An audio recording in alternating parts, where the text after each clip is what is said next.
My name's Jamie Pritchard, and I'm a head of sales at Precise Mortgages. I want to sort of segue from where Naomi's great presentation sort of finished, talking about business plans and tips from the financial services side and what Precise Mortgages in particular can offer you. And for a simpleton like myself, I try and make this complex market that is buy-to-let, trying to make it a bit easier to think about. And I try and put it into three main areas. I think it's the why, what, and how, as the screen shows. So what do I mean by that? I actually don't think, we know that buy-to-let has got a lot more complex, don't we? Do you remember when it used to be easy? It did used to be an easy market.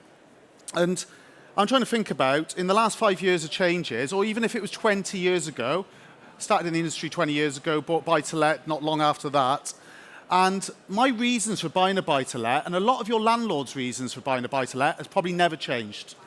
Naomi commented on a few of them. Is it capital growth? Is it for your retirement? Is it for income? Income now, yeah? Is it for the family, for inheritance purposes as well? And I don't think with all the changes, if you ask of your landlords, the business plan has never changed. What has changed is the what. And we can, label all those areas that's made it more complex, whether it be the Section 24 tax changes, whether it be HMO licensing changes, whether it be EPC fails now. The type of properties that are not a viable security for lenders. Maybe it's actually the PRA regulations and all those areas. They're the things that are getting in the way of the business plan of the landlords. But we're not finding that less landlords are buying. It's becoming more professional.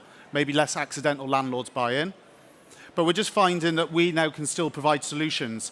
And quite nicely with all the changes, that's actually pushed a lot of the market towards specialist lenders like Precise Mortgages, as part of Kent Reliance as well, OSB Group. All those types of lenders are going to offer you different solutions to help you out with. I want to pick up on a few of those solutions just to show you that the market is anything but dead. Now, this is only a few of our menu of opportunities that we provide in buy-to-let. If you need to know more about it, we've got a stand outside, out this side of this door, and we can actually, through Roger Morris, who's at the back of the room, provide you with some excellent workshops that go for 2 hours, actually help you with all the education of these areas. But there's loads of areas that we can help out with. Top slicing being one of the main ones. One of the consequences of the tax changes, which then led on to the changes with the PRA1, how things were used to be stressed. Obviously, some lenders have still got a one-size-fits-not-many approach to stress testing, 145 at 5.5. That doesn't really help properties in London. But, some lenders have got a diverse approach when it comes to ICR calculations. But let's just picture this. You've got the same customers going for, a customer earning £10,000 a year and a customer earning £1 million a year going for the same property. They're going for the same property.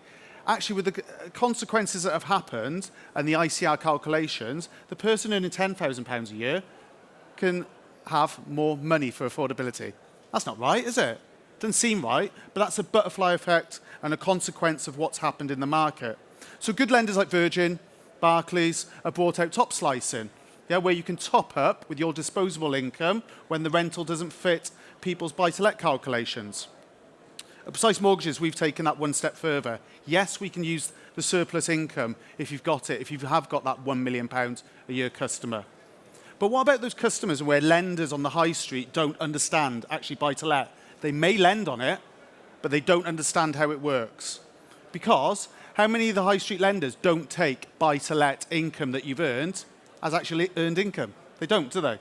There's a lot of lenders that don't do that. And this isn't lender bashing, this is just about how we understand buy-to-let.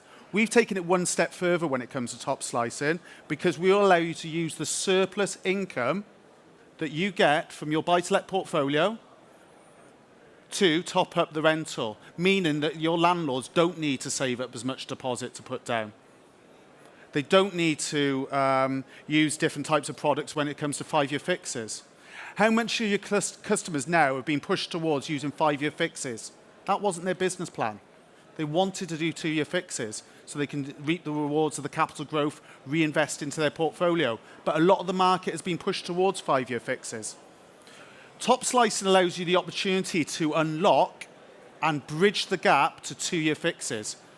Imagine taking a 2-year fix with top slicing income based on the pay rate of the product, 2.29 at 110%. Buy-to-let's not dead, and don't believe the hype with some of the PRA changes and some of the magazines out there saying that buy-to-let's dead. Buy-to-let has just changed.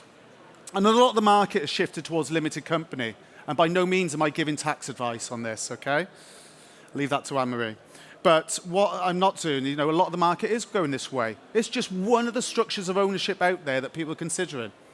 And I've heard a lot of brokers say to me, I don't really understand limited company, so I'm just putting all my customers towards personal ownership. Well, that's tax advice right there, because you're not actually giving the option. Now, limited company is just a tax wrapper. Limited company just allows an option because it gets 100% mortgage interest relief.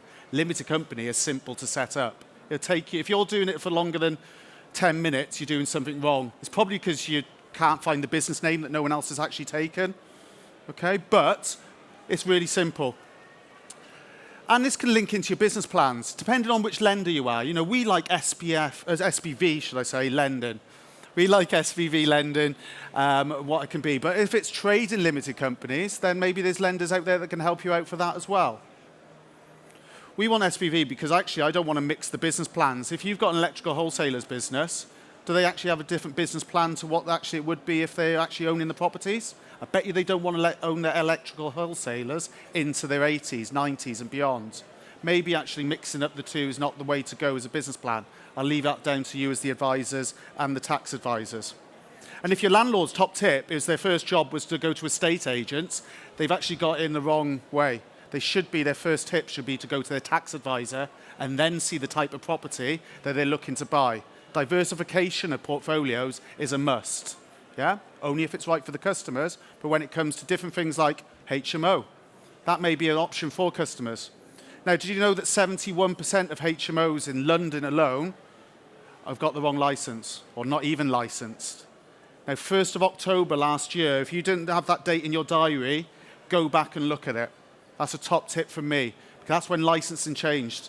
Now, I ask the question a lot of the time, what is a HMO? And people think it's 5 people, 2 unrelated, living in, with one shared accommodation.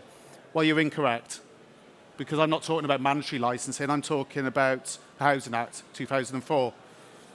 And that actually stipulates that it's 3 people comprising of 2 households in one shared facility. That's a HMO, that's our rules. If you're not understanding that, you need to come onto a workshop. We can provide top tips that I've seen good brokers provide newsletters to help their landlords generate more business and understanding the changes that are afoot with HMOs, multi-units and different areas. And whether your business plan is actually to buy properties that need a little bit of tart and turn, doing up, yeah? Maybe it's because you want equity acceleration. Refurbishment buy-to-let is the product that can help with your landlord's business plans. How? Well, bridging. Bridging's a great product. It's a need-based solution. It's a need-based solution that some customers are worried about because they think it's too expensive or I can't provide an exit. Well, let me undo those fears for you. I've got one process, a property that I could buy in Wales for £100,000, yeah? That I know is going to be worth £150,000 when I put in a new kitchen, new bathroom, and the tenant's choice of Magnolia, Magnolia, or Magnolia.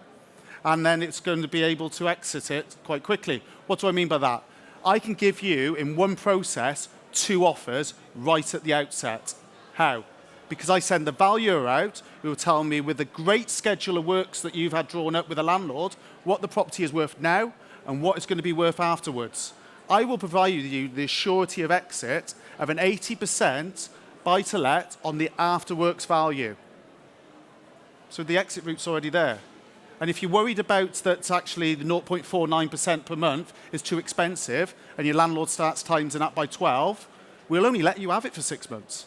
So it's not even that expensive, okay? This is solutions that are here now to help out your landlords. And if you're not providing newsletters to show them about these things, I would actually have a look at that because other brokers are doing that. So I thank you for your time. Hopefully you can see there's a lot of things that you can talk about with Precise Mortgages, a lot of value that specialist lenders like ourselves and the OSB group can provide you. And I thank you ever so much for your time. Cheers.